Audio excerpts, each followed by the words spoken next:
Oke guys, welcome back to Daily Charting with Toshi, di mana kita akan daily chart your favorite cryptocurrencies. Oke, dan sekarang kita masuk ke DCWT sesi pertama, di mana di sesi pertama ini kita akan lebih fokus ke Bitcoin, Ethereum, dan macroeconomics. Ya, buat lo yang sudah nonton DCWT kemarin, ya tahu bahwa jam setengah 8 sampai jam 10 malam kemarin keluar cukup banyak data penting, 5 ya.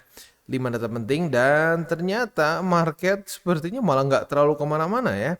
Ya ada sih gejolak waktu keluar datanya ya. Kita bisa di sini dekat-dekat jam itu kan setengah berapa sih? Setengah 8 daerah sini. Nah mulai ada gejolak. Tapi dibilang ekstrim juga enggak ya. Jadi ya mungkin ya jangan-jangan market sudah antisipasi duluan data-datanya karena kita bisa di sini data kemarin itu bagus ya. Ya cenderung hijau semua lah ya. Hijau, hijau, hijau, hijau, hijau, hijau. Berarti kan semakin jauh dari resesi ya, gitu ya. Nah, jadi mungkin ini udah ya terjadi front running oleh market begitu ya, terjadi front running market pada tanggal ya mungkin arguably bahkan di tanggal 14 ya, 14, 15, 16. Tapi kalau 15 mungkin kecampur sama stimulus Cina ya, sama apa namanya hype dari stimulus China begitu. Nah, sekarang ya, atau lebih tepatnya pada hari ini, malah sudah terjadi retest yang kedua kali di angka 68.265 nih. Ya, jadi, gimana nih? Apakah kita akan reclaim atau enggak nih ya? Kita akan bahas ada beberapa skenario ya. Skenario yang paling mungkin apa ya, yang mungkin paling make sense adalah antara kita ya konsolidasi di sini atau koreksi sampai ke 65.327 begitu ya.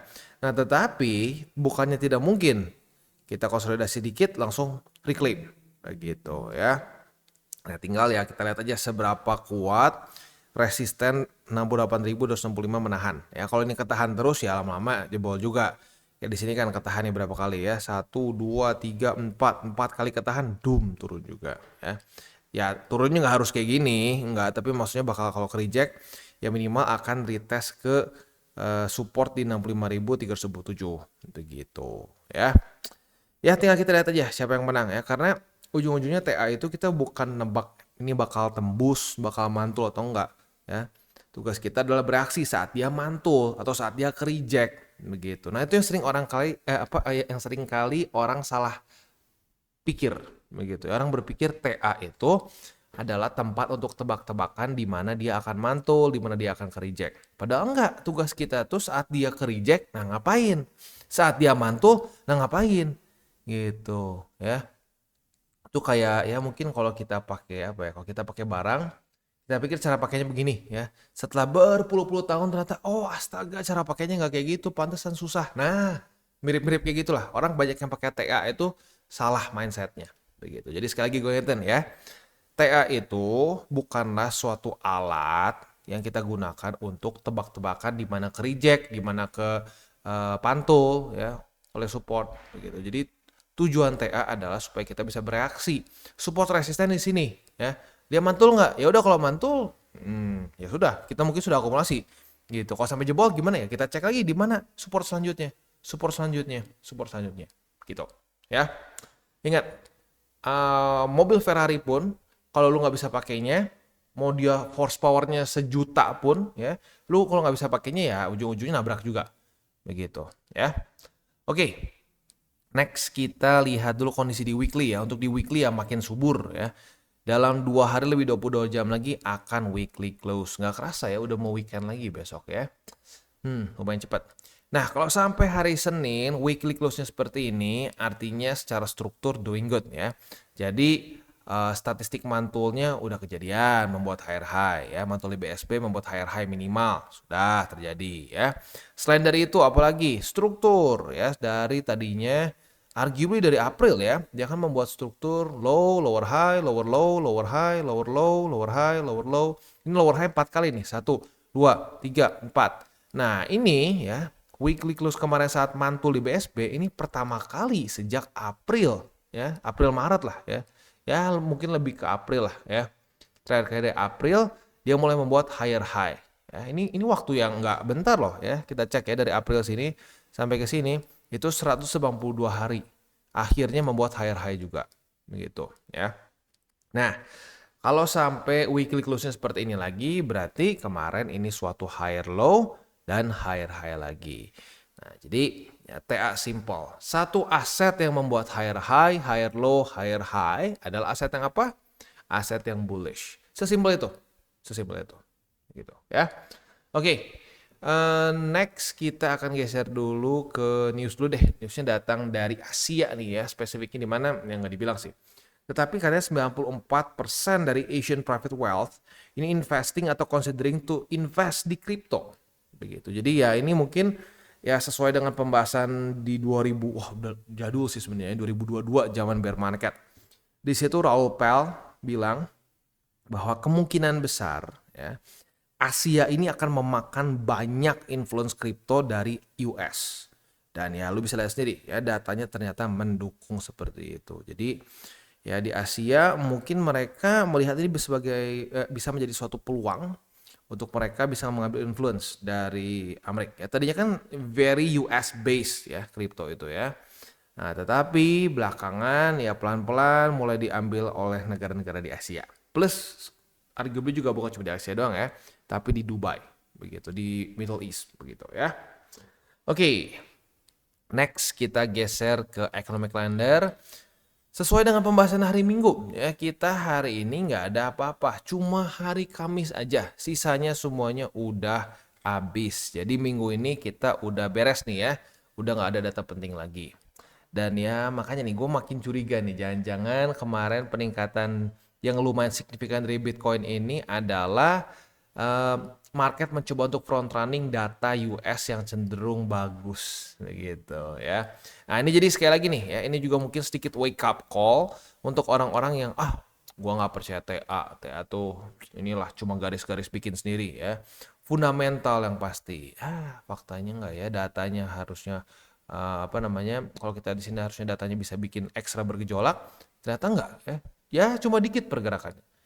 Jadi market tidak sesimpel data bagus naik, data buruk turun. Tidak ya, kalau sesimpel itu semua orang udah kaya ya. Ya, jadi ya lagi-lagi ya ini wake up call. Kita harus campurkan TA dan fundamental, jangan dipisah-pisah begitu ya. Kalau dipisah-pisah ya jadi nggak full picture begitu ya. Kalau nggak full picture jauh lebih sulit untuk profit gitu ya. Oke, itu kurang lebih ya. Jadi minggu ini kita udah nggak ada lagi data penting. Kita bisa fokus ke TA sampai hari ya, sampai minimal hari Minggu ya. Oke, sekarang kita masuk dulu ke indeks dolar. Indeks dolar menguat ya otomatis lah karena ini kan datanya bagus nih kemarin ya. Datanya bagus, dia menguat begitu. Nah, sekarang dia sebenarnya technically speaking kemarin sih ke-reject sama 200, tetapi opennya tiba-tiba di atas. Berarti ini ada gap ya, ada gap sedikit dan langsung ke close sih ya. Nah, kita lihat nih apakah hari ini daily close-nya akan di bawah atau di atas dari EMA 200. Dan ini sudah hari ke 1 2 3 4 5 6 7 8. Hari ke-8 bullish candle terus ya. Apakah hari ini kan jadi hari ke-9? We'll see, ya. Oke. Next kita ke Bitcoin Dominance dan Bitcoin Dominance lagi-lagi mengingatkan kita ini masih masa-masanya Bitcoin begitu ya. Kemarin lusa atau kemarin gitu ya gue masih ada yang lihat wah pokoknya altcoin season akan dalam waktu dekat. Pokoknya ya udah banyak yang ngomong dalam waktu dekat dari April Maret ya.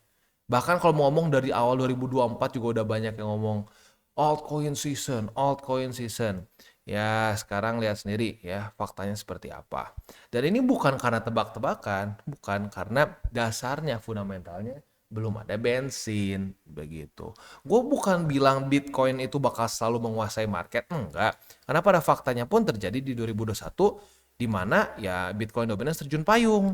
Nah, di masa-masa ini ya baru benar-benar altcoin season. Nah, yang manggil ini ya, yang manggil altcoin season ini bukanlah deklarasi para influencer atau para siapapun lah ya, bukan deklarasi mereka yang manggil ya. Nah, yang manggil tuh apa? Liquidity. Liquidity itu dari mana? Ya, lagi-lagi ya dari interest rate yang rendah dan balance sheet yang sedang meningkat seperti itu ya. Sekarang faktanya kebalik. Jadi ya jangan berharap yang aneh-aneh dulu begitu ya. Oke, ini gila ya. higher high terus dalam beberapa hari terakhir. Jadi mulai higher high itu dari tanggal 15 Oktober, tanggal 16, dan tanggal 17. Apakah hari ini akan terjadi higher high lagi? We'll see ya. Nah, ya makanya gue ingetin rasio 70-30 begitu ya. 70-30 supaya apa? Supaya porto lu lebih aman begitu. Dan kalau apalagi masa-masa QT seperti ini bukan cuma lebih aman, tapi lebih profit. Begitu asik kan? Ya, lu ambil resiko lebih kecil ya, tapi profit lebih gede dibanding orang yang mengambil resiko lebih besar. Wah, enak banget begitu. Ya, jadi makanya gua nggak ngerti kenapa orang mau ambil resiko gede banget di altcoins, gede-gedean, wah 100% altcoins di masa-masa QT ya. Dan bukan cuma masalah QT ya, masalah statistiknya ya. Statistik 1:3. Ini kita udah bahas beberapa kali lah ya. 1:3. Jadi setahun itu akan terjadi altcoin season yang gila ya. Tapi lucunya orang semua ingetnya cuma yang setahun ini doang ya. Setahun ini. 3 tahunnya lupa. Nah, udah begini, wah udah ngapain beli BTC, 3 tahun lu diisengin sama BTC. Wah, BTC terus outperform. Ya mungkin ini ya, kalau kita ngomongin secara jahatnya market gini. Jadi mereka ngasih dulu bait di sini. Ya. Wah gila, buat apa beli Bitcoin gak guna. Udah kita fokusnya beli altcoins, gak usah sentuh BTC. Dikasih 3 tahun. Mual lah. Aduh gila ini gak kuat bener ya. Udah jangan pegang lagi altcoin, semuanya BTC ya. Dikasihlah tahun altcoin. Ya nggak tahu lah, memang market jujurnya sih kalau ya makanya gue sering kali menggambarkan market itu seperti mantan yang paling kejam karena ya gitu, dia nge-fake out. Oh berapa tahun dikasih nih, wah berapa tahun dikasih BTC ya. Di sini orang-orang semua akan altcoins. Nah waktunya altcoin season, mereka udah muak dengan altcoins gitu ya. Nah makanya tugas kita tuh apa? Kita harus tahu si statistiknya. Makanya kuncinya 3 ya, yaitu pakai data, fakta, dan statistik. Begitu. Ya. Oke, kurang lebih seperti itu. Selanjutnya kita akan masuk ke buy limit. Tetapi sebelum kita masuk ke buy limit, seperti biasa gue akan disclaimer dulu bahwa semua konten dari TCI bukan financial advice. Ini semua bentuknya adalah edukasi. Ya, lalu bagaimana cara untuk mendukung TCI? Ada banyak caranya. Lo bisa like our video, bisa share our video, atau juga bisa menggunakan link referral kita di bawah. Nah, sekarang kita akan dengar dulu pesan-pesan dari sponsor kita pada hari ini. Oke, today's video is brought to you by CoinX. Di mana di CoinX ini kita bisa melakukan berbagai macam hal. Cocok untuk newbies sampai ke advance. Untuk para newbies bisa menggunakan swap di sini ya. Di swap di sini simple banget, lu jadi nggak perlu TA sama sekali. Untuk yang DCA murni cocok untuk menggunakan swap ya. Tinggal kalian pilih stablecoin mana yang kalian mau pakai. Contohnya pakai USDT aja. Nah kalau untuk yang DCA murni, gue sarankan sih ya BTC atau Ethereum aja ya. Jangan di luar dari dua itu. Karena ya kalau untuk DCA murni lebih amannya di dua aset itu. Karena yang lain-lain bisa extra volatile ya. Lalu buat lo intermediate di sini ada spot trading ya. Lalu juga di sini ada margin trading, ada juga futures, dan futuresnya ini bukan cuma futures trading aja, tapi ada juga copy trading. Jadi sangat lengkap buat lo yang mungkin ngerasa bahwa aduh bang, gue mendingan ngikutin aja trader lain yang sudah lebih punya pengalaman. Nah, monggo lo bisa ikutin juga. Di sini ada berbagai macam trader yang lo bisa copy. Nah, selain juga di situ ada newcomers eksklusif, di mana ini untuk para pengguna baru ya, dan ini setiap bulannya di-update. Jadi buat lo yang tertarik, silakan bisa ikutan karena lo bisa mendapatkan cashback 10 USDT, 30 USDT, 60 dan seterusnya dengan cara yang relatif mudah ya. Seperti complete first deposit ya. Lebih dari 40 USDT bisa dapat 10 USDT cashback. Mantap ya. Nah, selain juga di situ kita bisa earning aset yang sudah kita beli. Misalkan kita sudah akumulasi BTC, Ethereum, dan berbagai macam altcoins lain ya. Nah, di sini kalian bisa ambil juga yieldnya. Begitu, ada FTM, ada BTC, dan seterusnya. Bahkan USDT pun saat lu masih nganggur nih, belum dipakai beli nih, USDT-nya juga lu bisa masukin ke sini, ke earningnya mereka ya. Oke, jadi kurang lebih seperti itu untuk CoinX ya. Selanjutnya, buat lo yang belum punya akun di CoinX, pertimbangkan untuk menggunakan link referral kita di bawah dan mulai trade di CoinX.